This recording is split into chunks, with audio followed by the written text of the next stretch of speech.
Pinatatawag ng China si Philippine Ambassador to Beijing, Jaime Flor Cruz. Hindi raw kasi nila nagustuhan ang ginawa ni Coast Guard spokesman Jay Tariela kay Chinese President Xi Jinping.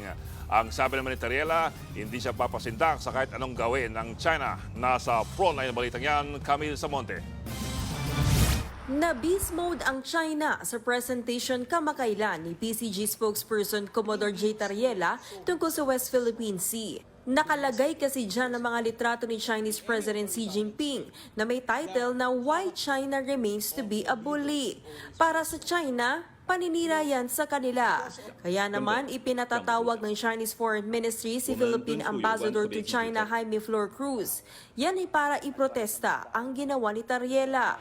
Gate ng Chinese Foreign Ministry, matagal na raw nagbubulag-bulagan ang Pilipinas. Saan nila'y mga mapanghamon, mapaninlang at walang basihang pahayag ni Tariela laban sa China.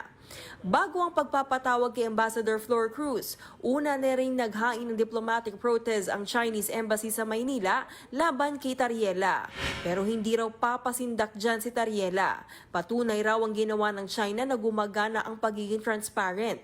Mas takot din daw ang China sa isang informed world kesa sa international law. Dagdag pa ni Tariela, kung gusto raw ng China na itama ang anumang negatibong epekto, dapat daw magsimula sila sa pagrespeto sa 2016 arbitral ruling. Dapat din daw lumayas ang China sa mga iligal nitong sinakop at itigil ang panggigipit sa mga Pilipinong mangingisda. Ang Department of Foreign Affairs naman, suportado raw ang mga opisyal na ginagawa lang ang tungkulin nilang ipagtanggol ang soberanya ng Pilipinas.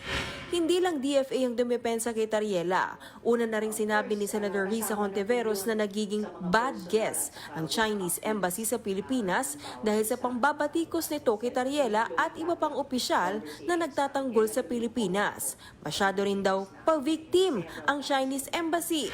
Sinagot yan ng Embahada ng China. Hindi raw sila mananahimik kung sinisiraan ang kanilang bansa. Nagbabalita mula sa Frontline, Camille Samonte, News 5. Mga kapatid, Ed Lingaw po, maging maalam at may pakialam sa mga napapanahong balita sa ating bansa. Para sa mas malilimang pagtalakay at paghimay sa mga issue at headlines, mag-follow at mag-subscribe sa social media pages ng News 5.